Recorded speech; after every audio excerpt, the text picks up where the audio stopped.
D'info, seconde partie, qui reçoit, comme l'a si bien dit, Sokhna Nata Mbaye, Idrissa Samb. Il est inspecteur des domaines, également président du mouvement Podor en marche. Jolof du moins, Jolof en marche. Merci. Et Idrissa Samb, bonsoir. Bonsoir Binta. Alors nous allons déjà commencer par la hausse des prix des denrées de première nécessité, la hausse des prix du loyer, évoquée par le président d'ailleurs en Conseil des ministres. Pour vous, quelle est la cause de ces hausses? Merci beaucoup Binta. D'abord, il faut dire que pour la hausse des prix des denrées de première nécessité, il y a des facteurs exogènes, mais aussi il y a des facteurs endogènes. Concernant les facteurs exogènes, il faut savoir que, surtout comme l'exemple du riz, le Sénégal consomme en moyenne 1 350 000 tonnes de riz par année, soit 250 milliards de francs CFA consacrés à l'achat de riz pour la consommation.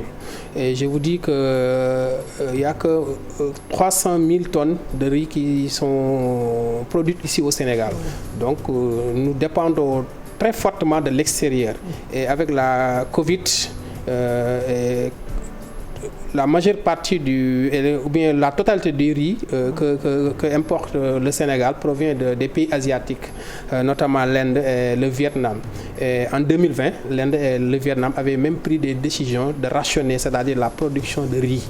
Je vous dis que 8% même de la production de riz asiatique est consacrée à la vente externe, c'est-à-dire les Sénégalais et les Guinéens et les Maliens aussi achètent à hauteur de 8% de la production de riz de l'Inde et du Vietnam.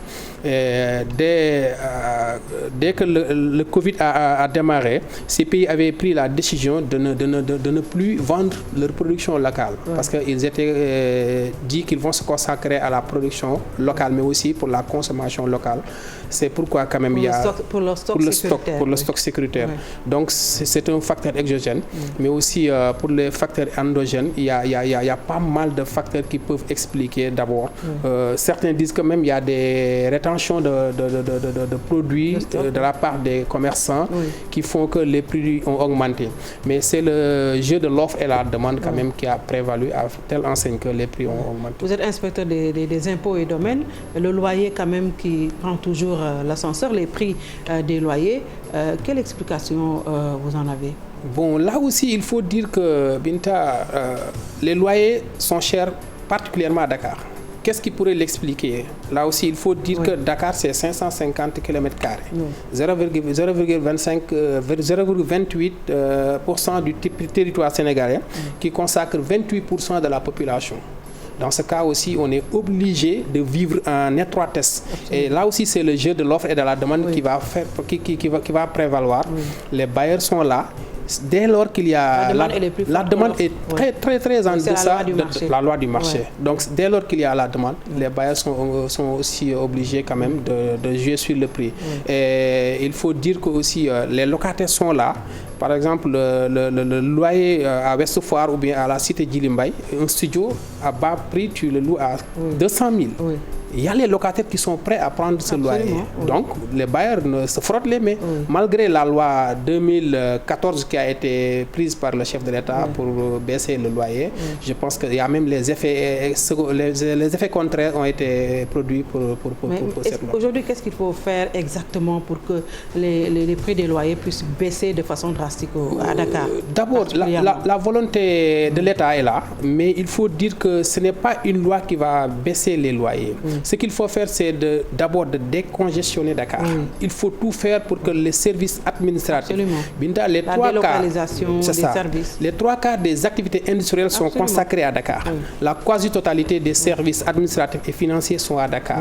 Donc ce qu'il faut faire, c'est d'abord de décongestionner Dakar. Bon, les pouvoirs en place ont essayé de faire ça, mais pour moi, ce n'est pas la solution. C'est de déguiser Paul pour habiller Jean. Ils ont essayé de prendre des services et de les mettre à Diamniadio. Ça n'a pas réglé le problème. Comme le chef de l'État Abdoulaye Wade l'avait dit, c'est-à-dire de transférer la capitale Dakar à Lompoul. Ça, c'était une très belle idée. Moi, je pense que si les pouvoirs publics avaient pris certains ministères, qu'est-ce que le ministère de l'élevage fait ici à Dakar? Pourquoi ne pas l'amener à Jolof, à Dara Jolof, chez moi? Absolument. Le ministère des Mines, à l'amener à Tambacounda ou à Kédougou, etc. Si on avait fait ça, pas mal de services administratifs allaient quitter Dakar.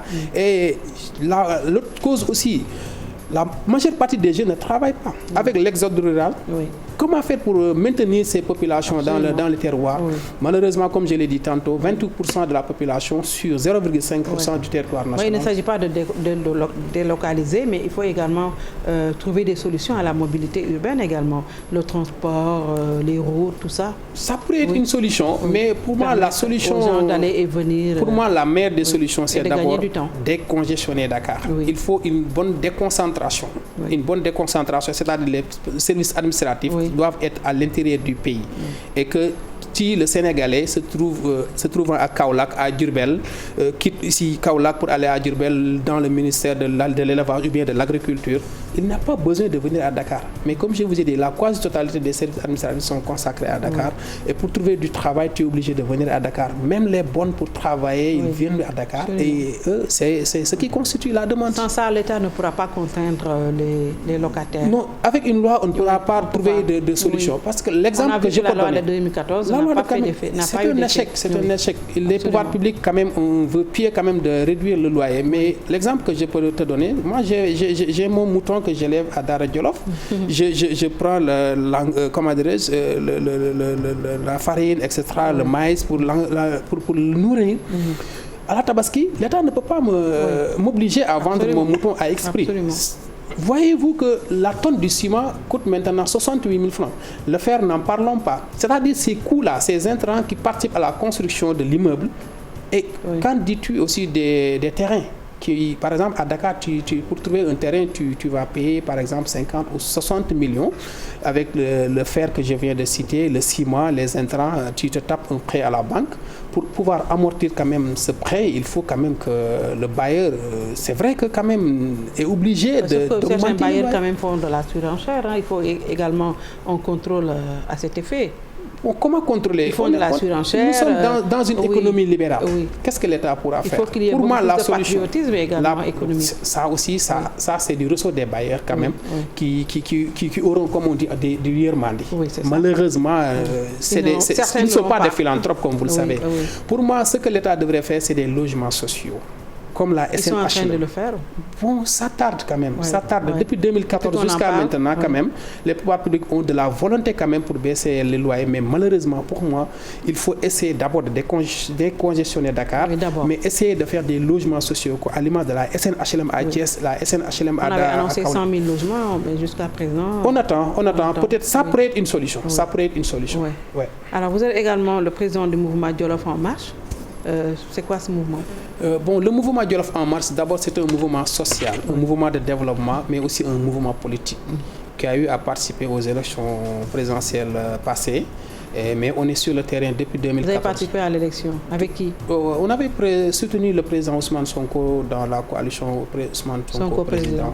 On avait eu un bon score dans le Jolof. On est arrivé deuxième derrière la grande coalition Benno Bokk Yakaar. Mais comme je vous l'ai dit, nous d'abord... Vous êtes dans Yewwi Askan Wi aussi? On est en pourparlers quand même pour être d'abord... Yewwi Askan Wi est venu après nous. Dans le Jolof, à Dara Jolof, nous sommes de l'opposition d'abord. Il y avait des partis de l'opposition qui se sont constitués pour aller ensemble dans les locales. C'est après que Yewwi Askan Wi est venu, naturellement. Votre mouvement, c'est un mouvement politique ou citoyen? Citoyen d'abord, mais politique. À chaque jour électoral, nous participons. Comme je vous l'ai dit tantôt. Depuis 2018, quand même, le mouvement est né. Mais quand même, pour les actions sociales, c'est depuis 2012. Alors, pourquoi vous avez décidé de mettre en place ce mouvement? Bon, après réflexion, à travers aussi avec des cadres du mouvement, les jeunes, les femmes, les vieux, il y avait un constat qu'on avait fait pour le Jolof était laissé en rade. Le Jolof en général, Dara en particulier. Binta, depuis l'avènement du président Macky Sall, je dis, aucune brique n'a été posée à Dara Jolof, particulièrement là où j'habite. C'est-à-dire? Il n'y a pas de réalisation palpable. Certains vont me dire, vous avez 2 ministres, mais le ministre, c'est un employé. Quels sont ces ministres? Bon, il y a M. Sambou Ndiobène, mon frère, il y a mon doyen, mon grand Ali Saleh Diop. Certes, c'est des ministres de Dara, mais comme je l'ai dit, un ministre, c'est un employé. C'est pas de l'emploi concret. C'est pas des infrastructures structurantes qu'on trouve à Dara et dans le Djolof. Certes, il y a pas mal de réalisations dans les terroirs. Il y a des pistes de production, mais ça, c'est des investissements de subsistance. Nous sommes au XXIe siècle. Dara doit avoir une université. Par exemple, le département de Linguère doit avoir une université. Comme je vous l'avais dit, le mouvement Djolof En Marche avait même un manifeste pour dire que le Djolof doit être une 15e région. Binta, vous n'êtes pas sans savoir que l'histoire du Djolof était un royaume. Jusqu'en 1549, Djolof avait annexé le Waalo, le Kayor. Pour votre petite histoire, le Waalo est devenu presque le Saint-Louis. La verte Casamance, c'est Ziguinchor. Le Bawol, Diourbel. Le Kayor, c'est Thiès. Le Sine et le Saloum, Fatick et Kaolack. Jusqu'à présent, le département de Linguère Trent. C'est pourquoi le Djolof En Marche a eu à faire même un panel en 2019 pour faire prévoir les atouts d'abord historiques que je viens de citer, mais les atouts démographiques, mais les atouts aussi de l'espace. Le département de Linguère fait 2 fois la région de Thiès, fait la région de Saint-Louis, la région de Fatick, la région de Kaolack réunie. Le département de Linguère est beaucoup plus vaste. S'agissant de la démographie, Binta, vous n'êtes pas sans savoir que la commune de Dara, la population de Linguère et Kébémer fait la population de Dara. C'est-à-dire qu'il faut réunir la population de Kébémer et Linguère. Pourquoi Dara reste une commune rurale? C'est qui le maire de Dara? Le maire, c'est mon frère, que j'ai salué au passage, M. Mawo Ndiaye, Momar Ali Ndiaye. Alors, vous, quelles sont vos ambitions à Dara? Nos ambitions, c'est de venir d'abord en aide à la population. Ce qu'on a toujours commencé, ce qu'on a fait et qu'on continuera à faire. Pour les populations? Pour les populations, on a eu pas mal de réalisations qu'on peut citer ici. Chaque année, on organise des caravanes médicales. On a même doté une ambulance médicalisée à une structure de la place. Récemment, avec mon ami, mon frère, le maire de Dara, on a eu à donner 15 bacs à ordures, par exemple, à la mairie, pour au moins lutter contre l'insalubrité. On a eu pas mal de réalisations à Dara Djolof et même dans le département, on a eu pas mal de réalisations. Où est-ce que vous prenez cet argent? C'est des cotisations d'abord des membres, mais aussi... Vous êtes combien de membres? Pardon? Combien de membres vous êtes? C'est des milliers. D'une part. D'autre part aussi, c'est des subventions, c'est des aides quand même, des bonnes volontés. Ils nous aident parfois, et parfois aussi c'est moi-même, le coordinateur, qui met la main à la poche pour pouvoir aider la population. Parce que je le dis souvent, nous sommes ici du terroir, on connaît la pauvreté. Donc nous, dès lors qu'on est dans un autre stade, nous devons retourner au terroir pour essayer d'aider la population. C'est dans ce cadre quand même que nous, avec des cadres, il y a de hauts cadres dans le mouvement, il y a des jeunes, il y a des femmes quand même. Chaque fois, ce qu'on dit, c'est la politique autrement, servir et non se servir. Alors, au-delà du social que vous faites, est-ce que vous avez des ambitions politiques? Nous tendons vers les élections locales. Est-ce que vous êtes candidat à la mairie de Dara Djolof? Nous serons candidats à la candidature pour la mairie. Parce que vous êtes prêts? Oui, on est prêts. On a un bon programme. Le programme du mouvement Djolof En Marche est déjà ficelé et c'est un bon programme. Mais comme vous le savez, au Sénégal, particulièrement au Djolof, une seule entité ne peut pas gagner des élections. Donc nous sommes dans une coalition Yewwi Askan Wi et je salue au passage tous les membres de cette coalition et nous sommes en train de travailler d'arrache-pied pour que la commune qui est depuis belle lurette, depuis 1990, l'année où elle a été érigée en commune, elle est entre les mains du pouvoir. Mais jusqu'à présent, le visage reste à désirer. De 2012 jusqu'à maintenant, je vous l'ai dit, le visage de Dara est hideux. Tu sens même qu'on est presque dans un village. Qu'est-ce que le maire a fait à Dara Djolof? Bon, le maire a fait quelque chose quand même. Comme quoi? Il ne faut pas être nihiliste. Oui, il a fait quoi? Bon, il a fait des addictions d'eau là-bas. Il a eu à faire quand même des addictions en matière d'électricité. Mais il y a... C'est peu. C'est peu. Peut mieux faire. Il a de la volonté, M. Mawo Ndiaye, il a de la volonté. Mais nous, en tant que jeunes... Est-ce que c'est parce qu'il n'a pas les moyens? Peut-être c'est ça, il n'a pas les moyens. Il n'est pas aussi allé chercher les moyens. Il faut dire la vérité, Binta. Le maire ne peut pas développer. C'est la volonté étatique quand même qui doit accompagner toutes les mairies pour qu'elles puissent faire, par exemple, une route goudronnée, c'est pas la mairie, par exemple. Des hôpitaux, une université, par exemple. Ça, c'est pas la mairie, ça, c'est du domaine de l'État. Le maire a fait ce qu'il peut. Mais avec un budget de 500 millions, qu'est-ce qu'on peut faire? Rien du tout. Il y a les responsables locaux aussi qui doivent demander à l'État de venir investir dans le Daara Jolof. Oui, il y en a quand même. Est-ce qu'ils ont incité quand même l'État à travers ces programmes à penser à Daara Jolof? Par exemple, vous parlez des ministres? Oui. Ah non, vous avez des responsables locaux qui sont dans le gouvernement. La population qui me suit, les Jolof me suivent. Daara quand même n'a pas bénéficié quand même de ce pouvoir. Certes, ils me diront que vous avez 3 ministres dans le département. Parce qu'ils n'ont pas porté le plaidoyer peut-être. Ils le portent, mais peut-être... Franchement, ils n'ont pas de réalisation à Daara. Oui. On avait un ministre de l'élevage, M. Samba Ndiobène, qui est maintenant devenu ministre de l'équité territoriale, M. Ali Salah Diop. Ils sont tous des frères. Ils sont en train de travailler dans le domaine de l'État, mais à Daara, quand même il n'y a pas de réalisation de leur part. Est-ce que vous espérez que Yewwi va vous porter pour ces élections par rapport aux investitures? En tout cas, on y travaille et je dis toujours comme on dit, en tout cas, on est en train de travailler pour au moins avoir une bonne équipe. Parce que le travail, quand même, ce n'est pas une seule personne. Ma personne seulement ne suffit pour sortir Daara de cette situation.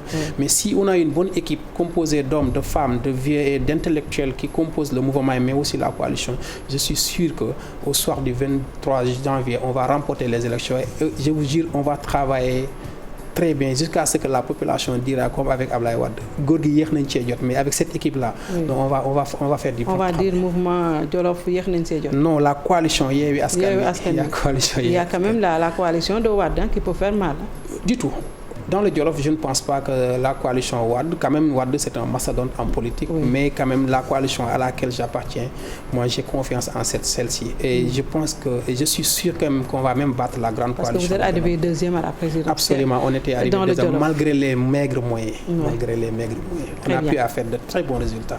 Merci Idrissa Samb. Je vous en prie Binta. Je rappelle que vous êtes inspecteur des domaines, également président du mouvement Le Jolof en marche.